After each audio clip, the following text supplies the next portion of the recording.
Hello, everyone, and welcome to another Workplace Wisdom Show. I'm excited to be here, and I hope that you are. Today, we're going to be having a very, very lovely show. As we wait for others to join, I want to let you know that Workplace Wisdom Show is simply about giving people the wisdom to work and work successfully. And as you all know, in that wisdom will be some very, very important emotional intelligence nudges. And so today we're going to be talking about another crucial topic, very, very crucial one, and it's about your health versus your work. Which one comes first? You understand? Does your work worth your health? Does your work worth your health? So wait for people to come in, and I'm sure we're going to have a great day. So as you come in, I'd like you to drop your name and your location wherever you are logging in from, um, so that we can have a great time together. So as you're coming in, please drop your name, where you're logging in from, and we have two lovely guests today. I'm excited about them. This is a show that we've been waiting for a while, and it's a very crucial one. I've had some terrible experiences. I'm going to share about those experiences, and I'm sure some of you have your experiences too. All right. So if you're coming in, let us know where you're coming in from. Let us know where you're chatting from Lagos, from Abuja, from UK, from the US, from Port Harcourt, wherever it is. Please let us know where you're chatting in from. Welcome everyone. Welcome, welcome, welcome. If you can hear me and you cannot chat, it's because you're not subscribed to the channel. So please subscribe to the channel. You'll be able to chat, and more importantly, you'll be able to receive great notifications. You receive notifications about our great programs. Every week there's a video, a new video, a lovely one that would help your life move forward with one of the most important skills in the world today, which is the emotional intelligence skills. So I'm waiting to see your comments, everyone. Thank you, Temidayo, for coming in. I see you. Temidayo, thank you. Solomon, I see you. Thank you. Timothy, Malaika, I see you. Harrieta, thank you. Basi calling in from Calabar. Okay. Great, great, great, great, great. Thank you, Jude Odum. I see you.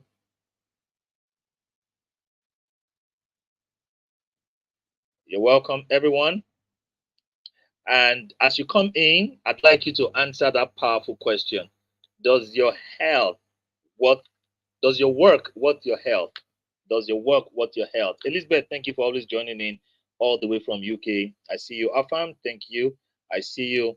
Does your work worth your health? Does your work worth your health? And what can we do about it? I'd like to answer that question. What's your perspective? The program says your work is not worth your health. What's your perspective? We're waiting for everyone.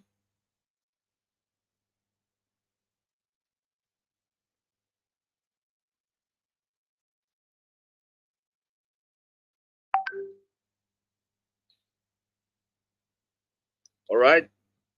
Thank you, Teslim from Lagos.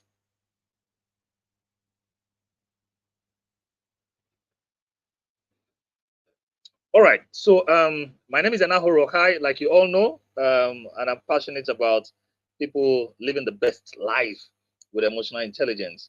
I can tell you of a fact that if your health is challenged, you are not practicing EI somewhere in your life. Like I can confidently tell you that. All right. So I'm going to be bringing up our first guest, and then bring up a second guest, and then we can shoot. All right. So our first guest is Sikemi. She constantly wants me not to call her Sheikemi because she is Sikemi.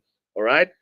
She's Sikemi, and she's a technology operations expert with 15 years experience. Now you'll be wondering, what does a technology operation expert has to do with health? And that's because she combines this cap perfectly. All right. She's also specializes in technology led transformation, process improvement, and operational excellence. to empower African tech companies. Now, she holds a master in information systems from University of Sheffield, and she's also an active tech mentor. In addition to all of that, which is why she's here today, she's a fitness coach. One of the very unique fitness coach I have met out there, and she's passionate about helping people succeed. You know, those who are in 9 to 5. So I'm going to be bringing Sikemi on stage, and please help me welcome her to the stage. Sikemi, you're very much welcome. Please put your hands together for Sikemi. Thank you, Make her Enahoro. feel welcome. Make her feel Happy welcome. to be here. Happy to be here. All right, great. I think that we have doc in the midst.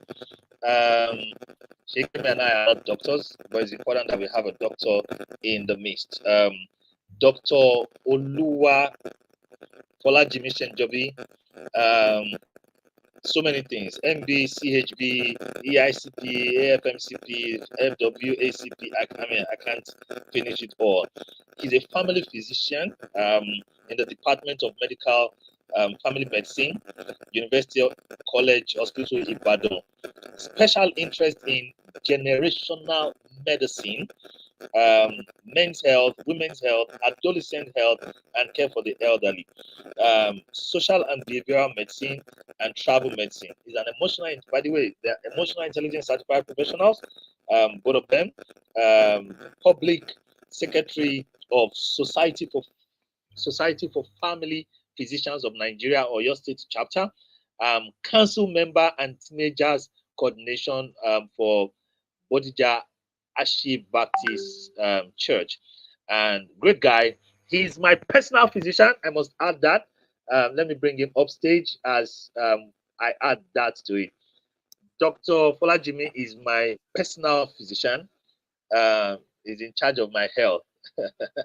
So you can see that I'm a very healthy person. I hardly go sick. And he constantly tells me, Coach, I hope you're resting.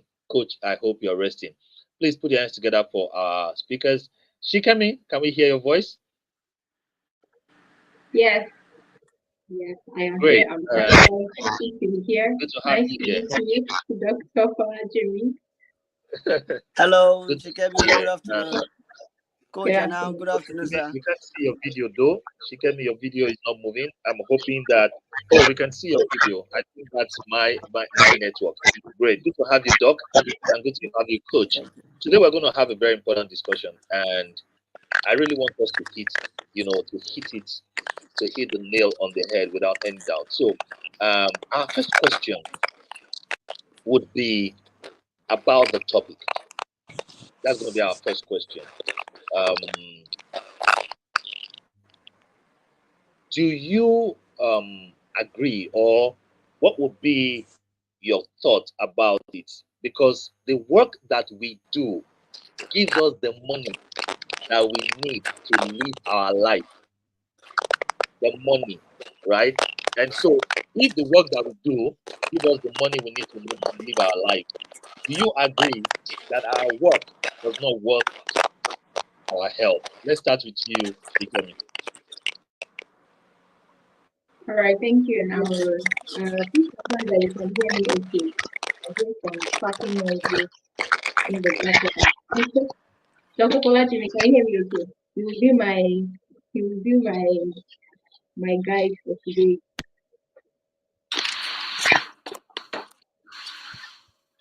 Dr. Folajimi, can you hear me okay? All right. Awesome. Yeah, I can hear you clearly. We can hear you clearly. Okay. Yeah, that's scratching sound, right? Yeah, okay. I think, do you mind muting? Let's see what that is. Let's try and isolate it. Okay, is it better now? Yes, it is. Okay. Yes, Great. it is. Okay, awesome. Okay, so is your health what your Is your work job? what's your health? Yes, is your work what your health? What's your health? My answer is no. And I know, yes, we can try to talk about the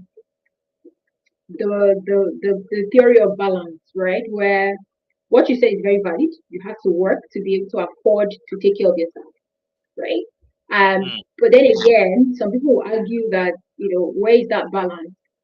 But this thing is like a chicken and egg situation when you think about it. Which one comes first? Is it the chicken or is it the egg? Right? So this is very erroneous because you need your health to be able to do good work, right? And your money from your health or from your work can improve your health. So for me, I will start with if we're going to, I'm a process person, so I always look at step by step. The very first step in that equation is your health. Now we can talk about the degree to which you are healthy, right? But there is a minimum level of wellness you need to be able to even do a good job. So for me, your work cannot come before your health. It can't, because you need to be healthy to be able to do good work. And hopefully, maybe along the line, we can talk about what that looks like, even down to promotions and getting and even improving your personal development. But for me, after 14 years of balancing crazy work and wellness, I've come to realize that no, your health cannot come second. It can't. Thank you. It's a crazy balance. You need your health to achieve your work, but you also need your work to eat well, to drink well, to make money, and to live a healthy life. Dr. Jimmy, can you hear me? What's your take? Is your work worth your health?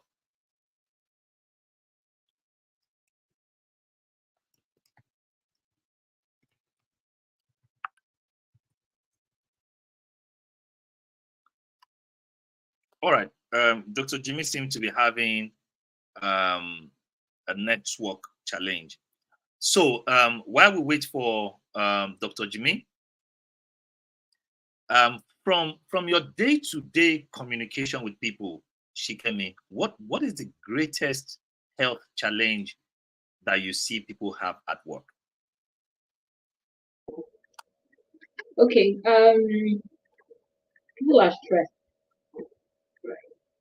That for me is the biggest thing that I see. People are stressed. People are Physically, stressed. yes, physically and mentally. Right? But stress is also very tricky because in EI, people will tell you they are emotionally intelligent, right? But when you look at the behavior and the outcome of their decisions, you start to ask yourself, are you really? Right? So it's so bad that we've normalized stress and people don't actually think that they are stressed. That is how bad it is. They have normalized it. I was having a conversation with a colleague and I talked about how last week was a crappy week for me. And the reason why was because I didn't have enough sleep and I also had 29 calls. And he said something very interesting. He said, for Shikemi, what I'm looking at is 6 hours plus of sleep, and you say you don't have enough sleep. But I have people that are working and functioning on 4 hours of sleep and less. That is it that they are different? I said, no, they are not. Actually, they are not functioning. Because it's very interesting that even what we defined as functioning is not functioning. It's chronic stress that we normalize, and then these people are now short tempered. Have you noticed that there's just this person that just always short tempered, and you start to avoid them because you don't know what you're going to meet when you interact with them. You find somebody that's always forgetting stuff. You find somebody that is always, just never present. And those are the little signs, not even little, those are the big signs of stress, but we've also normalized it. So for me, it's a question of people are highly stressed physically, but they don't know. Hopefully, they will know what to do. Are you stressed at work? Let me put that question there. Are you stressed at work? That's a question for everybody. Dr. Jimmy, can you talk now? Can we hear your voice? Good afternoon, Coach. Great. Can you hear me? Hear you now. Good afternoon. All right. Seems like your Thank you. internet's a bit challenging. Yes, so yes, the key question: does your work worth your health? What's your perspective? Does your work worth your health? The answer is no. And the next question is,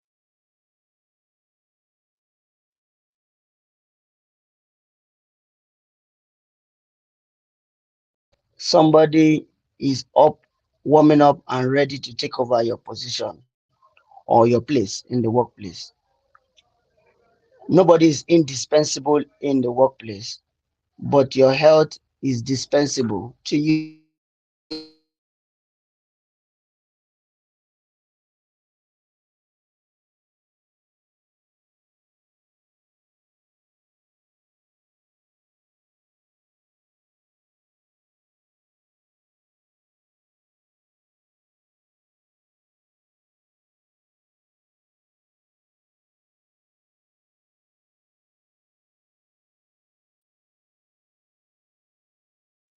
All right.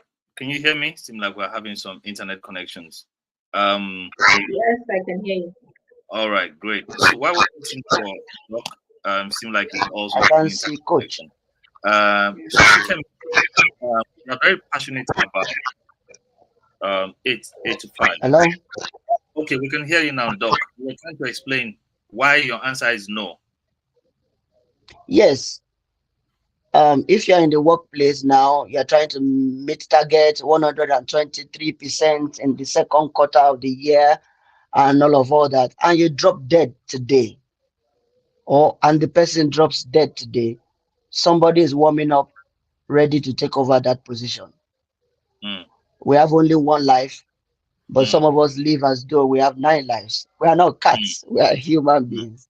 So our work does not worth our health. We need to keep our health, which is the complete state of wellness, physically, psychologically, emotionally, socially, and spiritually, and not just the absence of disease and illnesses.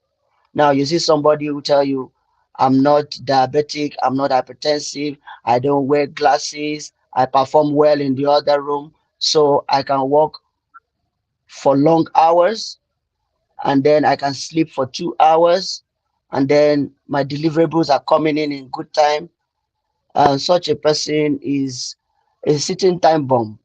After a mm, while, there will be an explosion, and then newsflash: CEO, medical director of so and so place, um, brought in dead or met dead mm, in his apartment, in his this and that. So those mm, things don't happen suddenly. We get warning sign. The body always mm, warns us ahead. However, mm.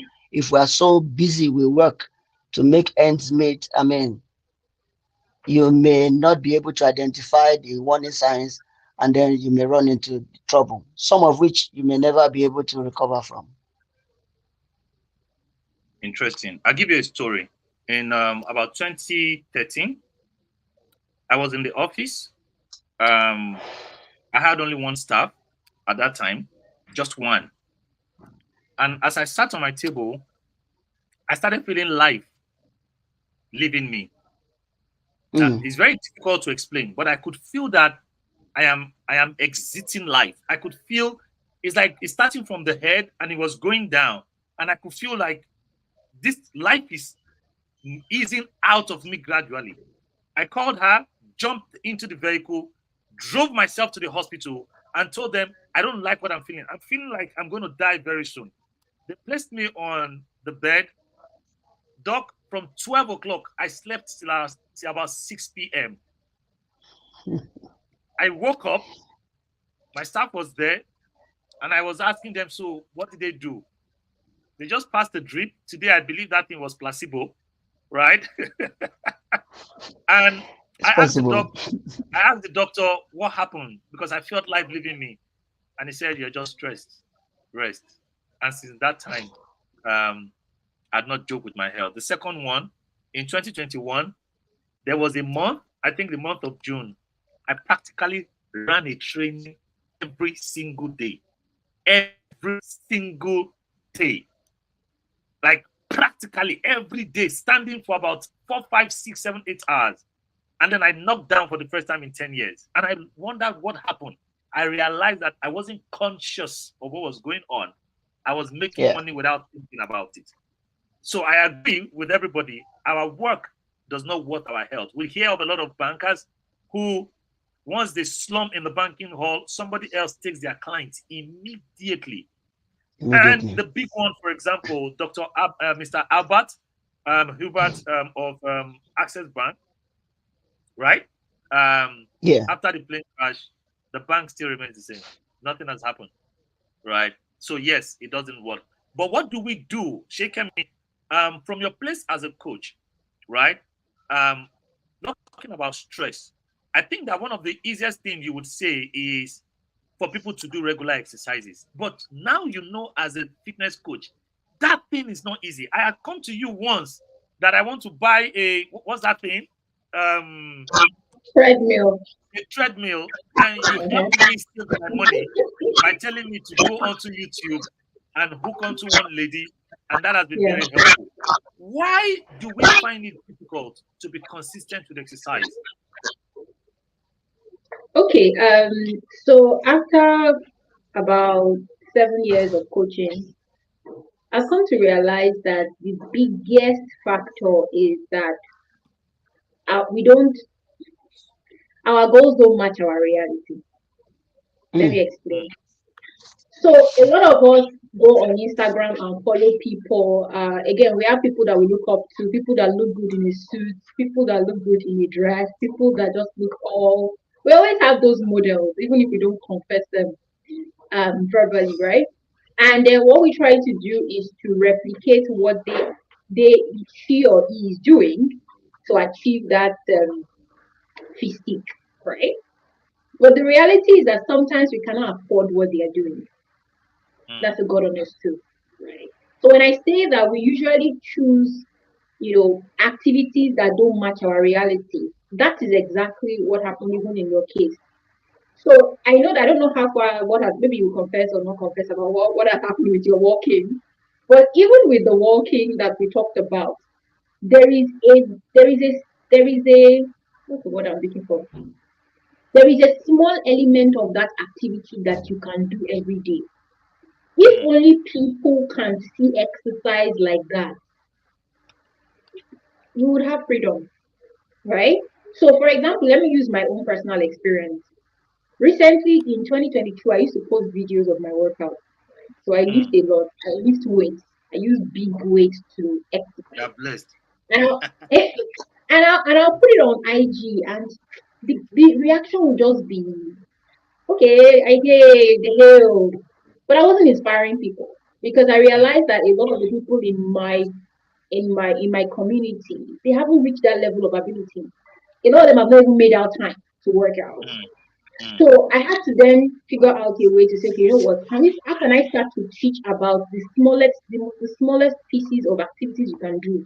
So you know that my last there was a video I posted this last week or 2 weeks ago about walking. And a lot of people, I was so surprised by how many people reacted to that video, saying, "Oh, I didn't know walking was a good form of exercise." And in my mind, I was like, "Are you kidding me? What do you mean by walking is the number one type of exercise that you can do?" So for me, what I've seen is that people need to get comfortable with a small version of workout and not be too bothered about going to the gym, running 5,000, whatever. If all you have is 15 minutes, right, every day, it's good enough. And that's where we now come to the power of emotional intelligence, but more importantly, around disempowering beliefs when it comes to fitness, right? We have a lot of disempowering beliefs when it comes to fitness. And the very first one is that I have to sweat. I have to sweat before I know that I have worked out. And I'm like, no, you don't have to sweat. So you mean I can walk out with that? The only thing I can do and I don't sweat, I believe I've done anything, is my swimming. But that's the thing. The walking that you are doing is powerful, especially for 9 to 5 people that sit a lot. I wish I can show you the stats of how my walking has changed since COVID. I was looking at, because I've been tracking my steps for about 9 years or so. So recently I was just looking at my previous stats, and I went back to 2020, 2019, 2018, and I was averaging 11K steps per day. Why? Because I was going to the office every day. right? And then fast forward to 2022, and I was looking at my year at a glance, and I dropped from 11K, from 10K to about 5K, right? And this is across 12 months. You cannot imagine how many 2K, 3K, 5K, 6K I've been doing. We underestimate the power of movement. So basically, what you're saying is, I don't have to ensure that I'm sweating, and see that physical effects of my exercise. That I have helped my body in a day. No, you don't. You don't. Interesting. All you have to do is find a version of workout that you can do that will make you feel successful. That's it. Sometimes it is 15 minutes of walk. That's it. Wow. Doctor, so people come to the hospital to come meet you, right? What do you see as, now we've said stress is the highest, right? But from your perspective, Doc, what do you see as the most common health issues in patients that are related to workplace stress? All right. Thank you, Coach. Common things always occur commonly. I will start from the gadget-related health issues. Things as common as computer screen syndrome, text neck syndrome, malnutrition, dehydration, sedentary lifestyle, exhaustion, Wait. like the first example Doc, you gave. Doc, hold on. We need to digest that actually. The first one All is right. what? Computer Computer screen syndrome. screen syndrome. Yeah, that is Why a does it bring people condition. to the hospital? It does bring people to the hospital because someone can present in the hospital now complaining of intense frontal headache.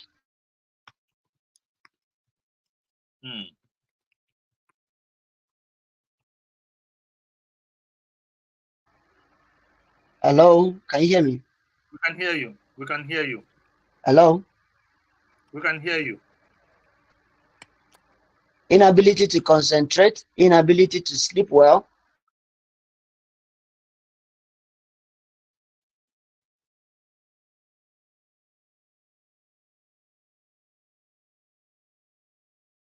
While we're waiting for Doc, so one day I started having Related to the headache. I use of a hardly have headache. gadget. Can you hear me, Doc? Yes, I can hear you now. Can you hear me? Yeah, we can hear you now. Yeah. Okay, I apologize with this network glitch. So I was talking about computer screen syndrome. Usually presents with headache, inability to concentrate or focus on your task while you are doing it, um, poor sleep pattern, and then usually such symptoms are related to the person's use of a gadget, either a phone or a computer, for long hours. The headache is usually related to the long time the person spends staring on the screen or staring at the screen. And then usually we recommend the 20-20-20 rule for them, so that after 20 minutes staring at the screen,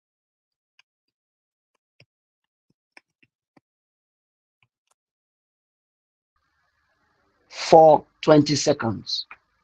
So that Can you take that again? exercise helps. Can you take it again? We usually prescribe the 20-20-20 rule for such individuals.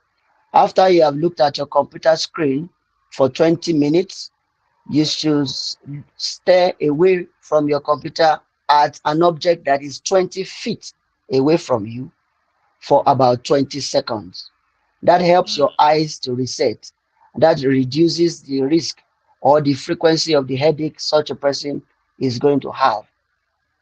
Okay, All Doc, right. before you go But ahead. apart from, Yeah, all so right. everybody, 20-20-20 rule can save you from going to the hospital and spending money. And I know, yes, we pay for HMOs and you don't care about the money, but I'd like you to care about your health, right? And the work that you have to do. After 20 minutes of staring at the screen, you take your face away and stare at something that is 20 feet away for 20 seconds. Wow. That's correct. Every Yeah. HR must make this a policy in their organization. What's the next most popular one apart from you said something about neck? Yep. Text neck syndrome. Wow. So there's something Text like that. as in T. Text neck syndrome. Hello. We can hear you. Text neck syndrome. Wow. Sikemi, imagine I'm asking you, say, what's up? You say, I have text neck syndrome. Yes, Well, I'm actually familiar with it. It's a all right. problem. It's a problem. It's Yeah. where we are always like this. We're always like this. Yeah. Always Yeah. like that. I can see that Yeah. it's So, just blending down. to solve that problem,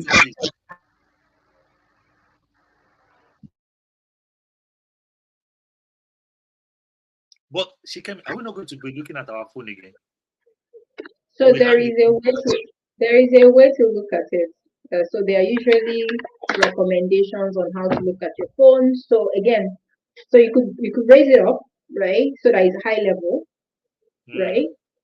It takes practice. So when I was using Android, I had to download an app. So this became really bad for me during COVID. I had to download an app that the moment I go like this, the app freezes my screen. And so I have to adjust up. So it took me about 2 years for it to become natural. So yeah, there are ways around it. Even the 2020, there is technology that I use. Happy to share it afterwards to help with that. So your screen would automatically go blurred after 20 minutes, and there's a timer for 20 seconds. I just look away, count 1 to 20, and then look back. So if anybody has that app, you can find that app. So there's an app that helps you manage the 20 rule. There's also an app that helps you manage your text neck syndrome. I'm going to look for those apps. I will drop the link in the private chat so you can put it on the group one. Okay, I'll do that. So Doc, apart from the app, what else can we do to help the text neck syndrome?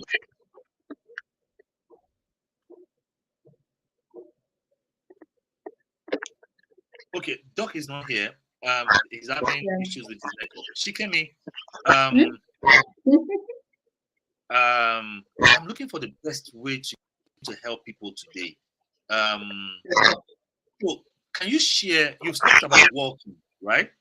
Something that somebody can take away today and go and start using, right? You've talked about walking. Can you share? And you've given us a personal story. Can you help us with another routine that is very easy to manage apart from work, apart from walking? What will it be? So 2 things for me that you can imbibe. The first one is posture. Yes. Posture is very interesting. I wish I can turn my feet around so that I can see how I'm sitting, right? Posture is something that we don't take seriously like we should, right? And it affects us more than we can think. So because the way you sit impacts your spinal health, a lot of us, especially for those of us that have been on computers for over 10 years, our spine has shifted. Like in fact, our spine has come to meet our jaw. The first day I did X-ray in 2022, and then they showed me my spine. I was like, this was how I did. I was like, are you kidding me? And this is why we keep saying your work is not worth your health. It's not worth your health. Right. Like I've spent a lot of years in front of the computer, even though I used to congratulate myself that, oh, my laptop is raised, I'm doing the eye level one, but I did not pay attention to the way I'm leaning forward. Even when we drive, a lot of us drive like this. We drive like this, so our jaw is constantly protruding out, and I'm not sure I don't know why, but I think it's kind of how we grew up, right? So posture for me is something that is super important that everybody needs to start paying attention to. Posture. Make sure that anytime you sit down on that office chair, your back is touching the chair. In fact, from your neck, from the back of your neck all the way down to your butt, right? It is touching the chair all the time. So you have a flushed posture with that chair. Now we can go into talking about the type of chair to buy and all of those things. Even if it is a small chair, small price chair. Right? I want to cut you there. Yeah. So you said posture. Yeah. Thank you. Yes, please. Now, how do we find pockets of time to do exercises in the course of the day? Because everybody is at work. Sikemi, this work is real. And we say it's not about our health. How do we find pockets of exercise that with our emotional intelligence we can pick ourselves up and we can get it done and it will continue to help us for a long time? How do we do that? I'll give you three. Three. Okay. Right. One, everybody has a call every day. You have a meeting every day, right? Everybody has a meeting every day. Yes, almost everybody has a meeting every day, right? Yeah. 15 minutes, 30 minutes, doesn't matter what the meeting is. Now, for that meeting, you are not the one talking. Like, for example, now we are on this call with three of us. You're not talking, you're just consuming. Stand up and pace. Stand up and pace. Yes, stand up and pace. On virtual meetings. On virtual meetings, stand up and pace. You can, if you have 30 minutes meeting in a day and you stand up and pace for those 3 meetings, you have done well, fantastically well. That's when your video is not on though, right? One, if your video, see again, I feel like people don't even make requests. Sometimes I have made requests for a video to say, guys, I would like to turn off my video because I want to pace while on this call. It's conversation. And then when you ask me to join, maybe when you ask me to come back, and then I put on my video, I come briefly, I say what I need to say, and then I move on. So that's number one for me. Number two, social media. I'm not going to sit down here and tell you that you should not go and spend time on IG or whatever. While you are doing that, walk. I get it. While you are doing that, walk. So instead of sitting on the couch and then putting your phone, and putting your phone like this, no, stand up and walk. Wow. By the time you count the number of steps you would have done in a day with these ideas, you probably would be hitting 10,000. Yes, you will.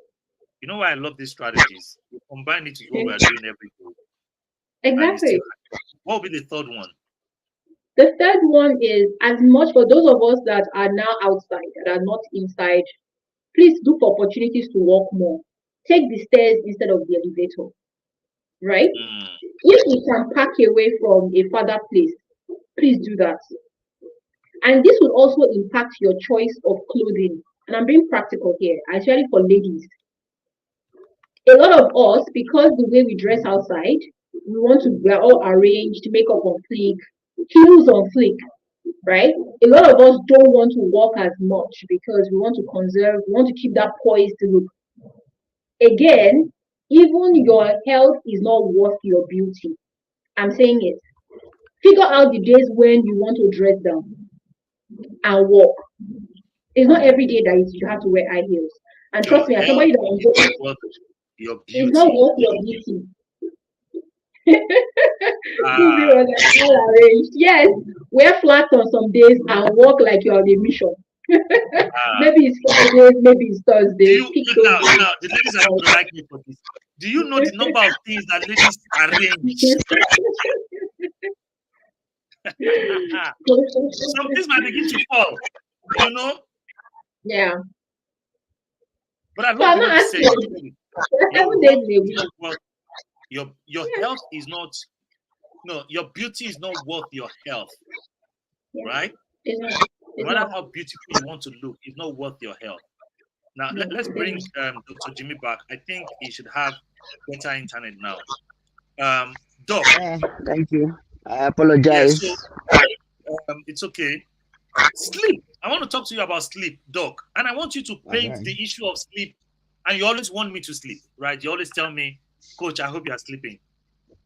What is this issue about sleep that is so important? And really, must we sleep 8 hours a day? I will respond to that question in this manner. Must you service your vehicle every year? Must you change your engine oil every year? Must you renew your passport to travel each time it's about to expire? This thing is about priority. Sikemi talked about um, reality and goals. Our health is our reality. Hey. Our work, our targets, our deliverables are our goals. Your goals should not overturn your your reality. So should you sleep 7-8 hours in a day? If you can, please do. If you can't, let it be for a moment. Let the sleep deprivation not be a routine. Now the problem now is because you've been able to deprive yourself of sleep, and then you're able to achieve so much within that period. That is it should be like a one-off. It shouldn't be a routine, because by the time you are sleep deprived as a routine, you begin to have tension headaches from time to time. That's like the band-like headache people have, like there is an elastic band tied to your head. Yes, paracetamol can knock it out.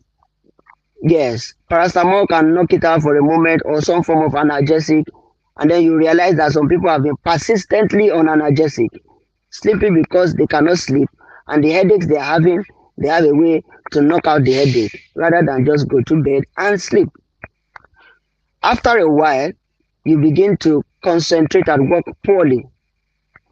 Your inability to concentrate at work poorly affects your capacity to think through things, think through events. After a while, you begin to make mistakes, decision errors in the workplace, and it ultimately affects your performance. So, should you sleep regularly? Yes, we should sleep.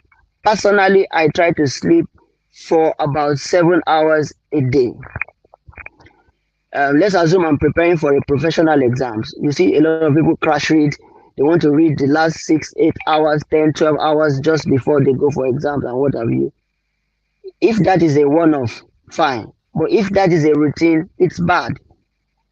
Because if the things you are supposed to address requires you to think and not just to cram and pour it, your capacity to think deeply and think wide is affected. Doc, let me quickly say this here. I'm following what Lola said in the chat. Before now, as a young growing consultant, it's a pride to say, I've not slept for 3 days. I've been working. It used to be pride. You brag about it. They say, how are you doing? I said, man, this proposal, I prepared for that proposal for 3 days. I didn't sleep. We used to brag about it. In fact, my first ever professional training, for 2 days, I did not sleep. And I use it as stories. And as we grow older, we realize that it's not something we should brag about. My mentor we shouldn't. My mentor used to brag about it. It took after a while, I heard him saying, no, you don't brag about the fact that you're not sleeping. So if you're on call today, why are the HR people and the consultants and the kubis of this world? We don't brag for not sleeping. It's nothing to brag about. Our health is our reality. Our work is our goal. If we don't have that reality, we can't have that goal.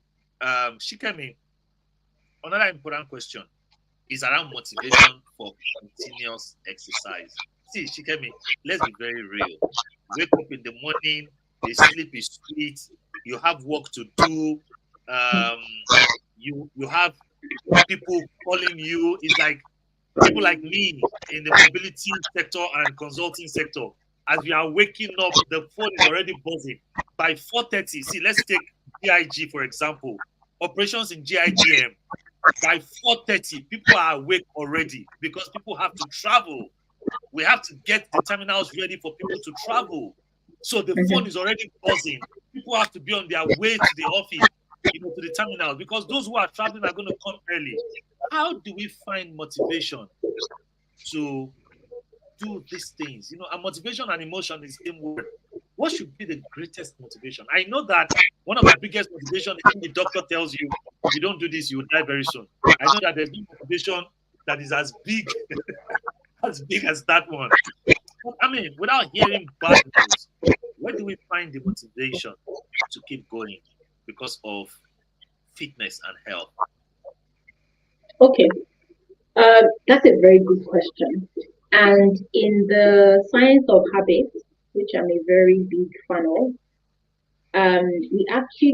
we look at motivation as a muscle or as a battery, right? It is not inexhaustible. So don't look at motivation as one battery that never dies. It dies. And that's why when you are tired and you are trying to not eat junk, it's harder not to eat junk when you are tired because your motivation is low. Like you're tired, everything, you've had a crappy day, and then always asking you to eat healthy. I'm confused. See, can somebody give me pasta that is complete? Let me even step down and be comforted from the day.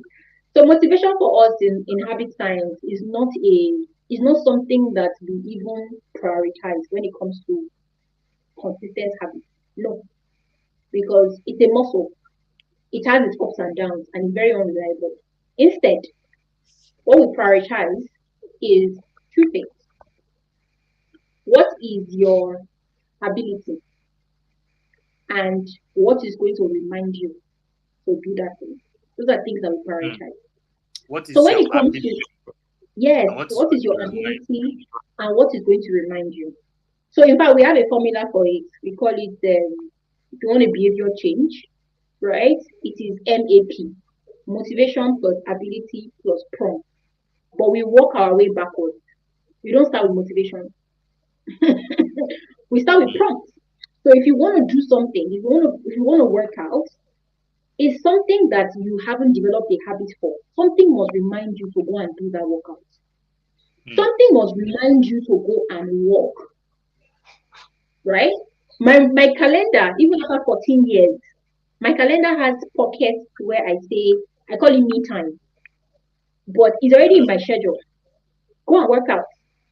There's no argument about it because too many things are happening in life for you to remember to always work out. So that's the thing, prompts, right? If you don't like calendar, you can be something in your mirror that will remind you. Maybe if you brush your teeth and say go and work out afterwards, figure out what works for you. There are different ways to remind yourself. The other thing is ability. In fact, ability is more important than motivation. And that is because if you make the exercise too big, you are not likely to commit to it for a long time. Nobody, and I repeat, nobody does hard things for long. Nobody. Yeah. Nobody. So you must also reconcile that for me, exercise is I am going to pace for 15 minutes. And then for this month one, the only thing I'm committing to is that I must pace for 15 minutes every day. Month two, I can increase it to 30. Month three, I can increase it to 1 hour. In fact, before you even start to lift weights, maybe it's month 7, when you have developed the ability to be able to sustain that level of commitment. What I see most often, sadly, is that I'm going to the gym and I always smile because I know you're going to come back and tell me it did not work. The gym is too big. It's too big for a busy person. The commitment is too high. Yes. We start from the prompt. What's your daily prompt? What is that thing? Your daily prompt. Yes. It can be as keeping your phone far from you when you're waking up in the morning, so that on your way to go and pick your phone, you will know that you have to exercise. Daily prompt. Number 2, what is your ability, right? What can you do?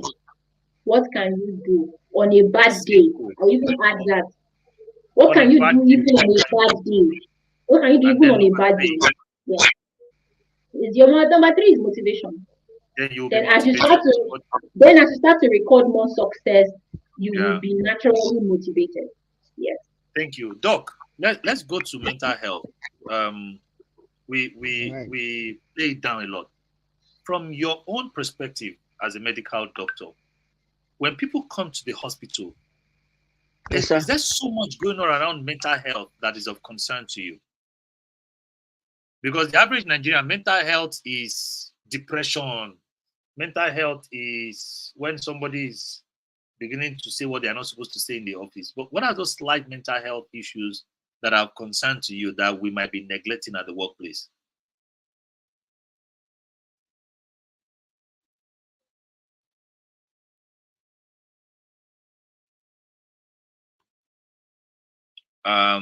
Doesn't seem like we can hear Doc now. Would wait for him to come and he would answer some questions about mental health. Now, what's my motivation for swimming every week?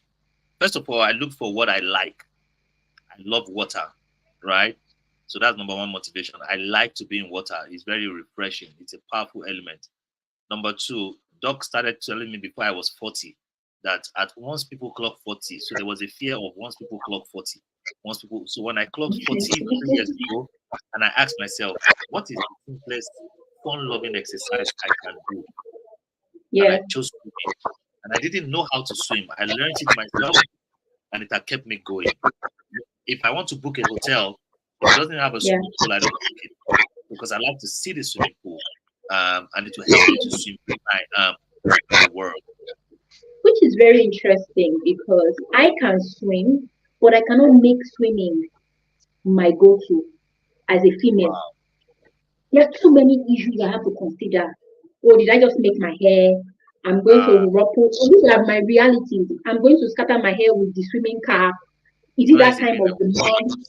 Is it that time of the month? So I can't go into the water. So again, this is why I say ability is very important. Shout out to all the guys out there. It is very important. Do you understand? Yeah. I see the complications for women. Yeah. But that has helped me a lot. And every time I swim 1 to 2 kilometers a week for now, I feel very good for myself. So, Doc, the mental health part, when people come to the hospital, are there really a lot of mental health issues from work?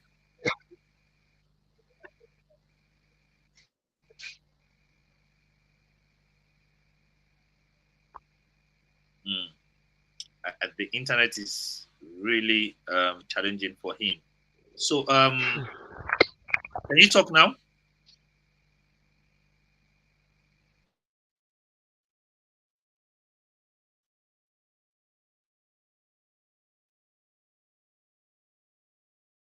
Okay, I think he can't talk yet.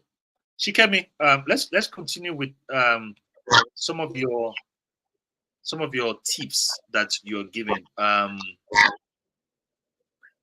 Just to wrap emotional intelligence around this. How has it been important, to help people?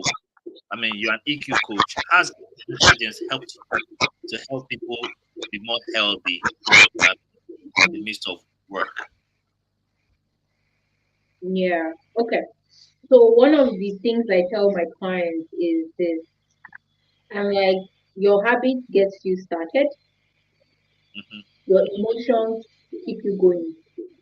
So let's hold that a bit. Let's see if Doc can talk now. I love that. Your habit gets you started.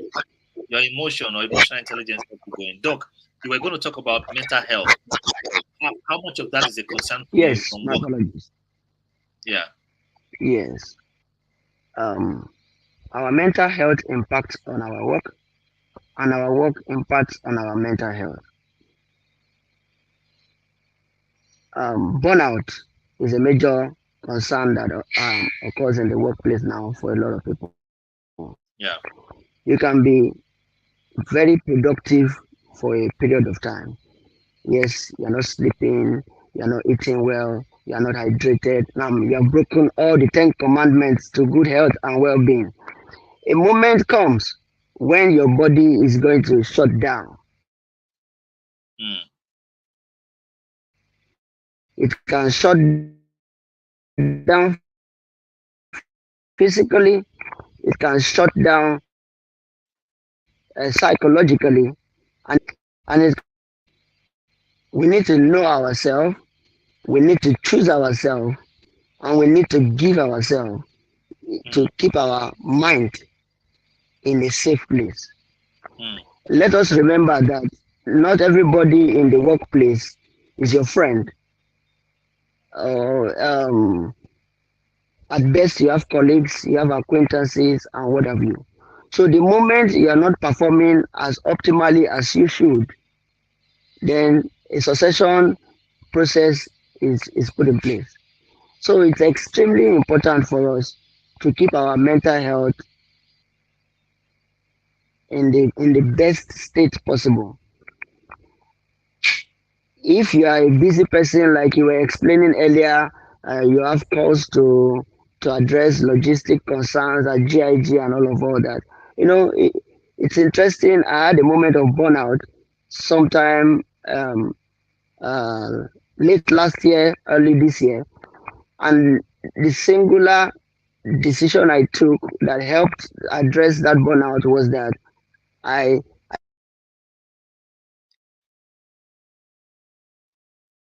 private such that people cannot know when I read their message, and then I'm not under pressure to respond to their messages. That singular step helped me to take decision and address concerns that other people want me to deal with at my pace. Usually, work does not go at our pace. We need to find a way to choose ourselves and give ourselves such that we can put our work in a niche that we are able to cope with and address. Otherwise, the work will impact on our mental health. And once our mental health is not in the right frame, it will also affect our work.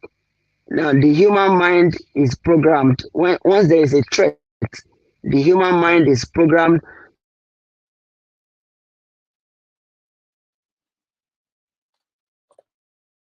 All right. I think we've gotten that from Doc. Sikemi, I'd like you to round up with the emotion thing you're talking about. Yeah. Yeah. So for me, We're running out of your time now. your habit gets you started. So right now you've learned that you can pace while you are taking a call, you can pace while you are doing social media, but your emotions will sustain you. And your emotions are the patterns of thinking that you have around fitness and wellness. Yeah. If those patterns of thinking are not serving you, they need to go. Now, I don't know how they will go naturally, but one of the things that I've found useful is journaling. So anytime you start saying things like, I don't have time, I usually ask my clients, can you give me 3 evidences that you don't have time? By the time we get to number one, we realize that there's no really evidence. It's a limiting mindset. Another one is we didn't talk about food, but that's fine. It's expensive to eat healthy. I'm like, okay, can you give me evidence of what you're trying to buy that is expensive? So for me, my view is that once you have a pattern of thinking that is not allowing you to move forward, and that's the key word, move forward. As an individual, you have a responsibility to troubleshoot it and say, why am I thinking this way? And what can I think of instead? For me, I journal a lot. So anytime I have those weird mindset, I always ask myself 3 questions. One, what's the evidence that I have that this thing is real? Because sometimes your emotions are valid, but they are not the truth, right? Because your emotions burn out of your experiences, and sometimes those experiences are flawed, right? So that's the first thing. What evidence do you have that this pattern of thinking is correct? The second one is what can you replace it with, right? To keep moving forward, right? And then the third one is what are you going to do differently next time That's the KCG, right? That's KCG right there. That's KCG right there. what I add another choices. What are you going to do? I don't know if Dr. Jimmy is able to come, but everybody, let me give you this phrase that you shouldn't forget. 70 to 75% of the reason why you go to the hospital is stress related. 100% of the reason why you are stressed is because of a wrong thinking belief pattern. Can I say it again? 70% of the reason why you go to the hospital is related to stress. 100, a whooping 100% of stress is caused by a disempowered thinking pattern. It can be as simple as your body is saying you should stand up and you are telling your body it doesn't matter. That's a disempowered thinking pattern. It can be as simple as your body is saying it's time to eat and you are saying you will eat later. That's a disempowered thinking pattern. Yeah. When that piles up over the years, it will affect your health physically. That will be my last take. That's correct. Doc, what's your last take? I know the internet has not been good with you, but what's your last take? Oh my goodness. The important thing I would like to say is let's prioritize our health, both Over our work. physically, mentally, and socially. If you don't rest, like somebody posted on the chat page, a time will come your body will have its stone on you. I'm sure you will all recall in recent time a lot of physicians, even physicians, doctors, professors, senior surgeons have been dropping dead either in the workplace exercise of saving another person's life. So let us all prioritize our health. It does not exclude me as a physician, it doesn't exclude anybody. And let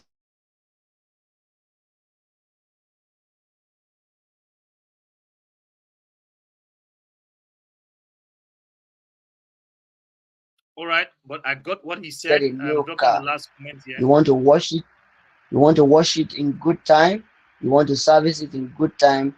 That should be the same way we should be motivated to take care of our health. Otherwise,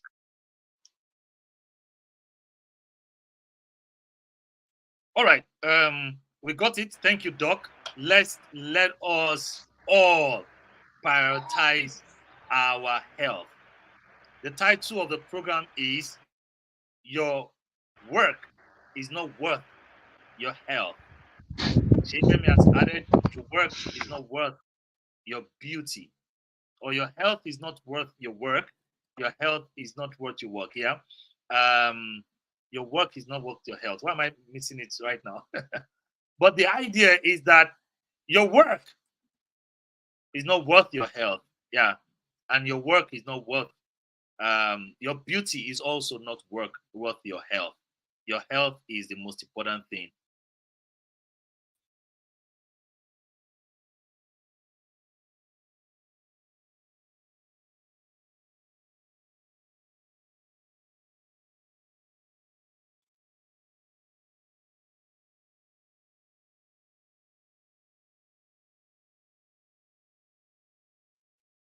100% of stress is related to your disempowered thinking pattern. If you improve your empowered thinking pattern, you will have better management of your stress. If you're able to manage your stress better, you will have better health. And prevention is better than cure. Let's listen to our bodies. That's from Rola. And that will be our last take for the day. Thank you very much, everyone. And the stream is going to be live there on YouTube. You can watch it anytime. You can share it with your workplace employees. You can share it with your fellow colleagues at work and ensure that we are prioritizing our health over our work. The work will come and go. Your health is your barrack. Your soul will remain inside of it. Soldier will go, soldier will come, barrack will remain. Your body will remain, and you will need it to go through the rest of your life, even after that work. Your work is more important. I mean, your health is more important than your work. Prioritize your health. Thank you very much, everyone, as we come to the end of today's show. Thank you, Sikemi. We appreciate your time. Thank you, Dr. Jimmy. We got some very good tips there, even though your network was challenging. And goodbye, everyone. Next show would be at the end of June. We'll be having another workplace wisdom show. Till then, please prioritize your health over your work. Cheers, everyone.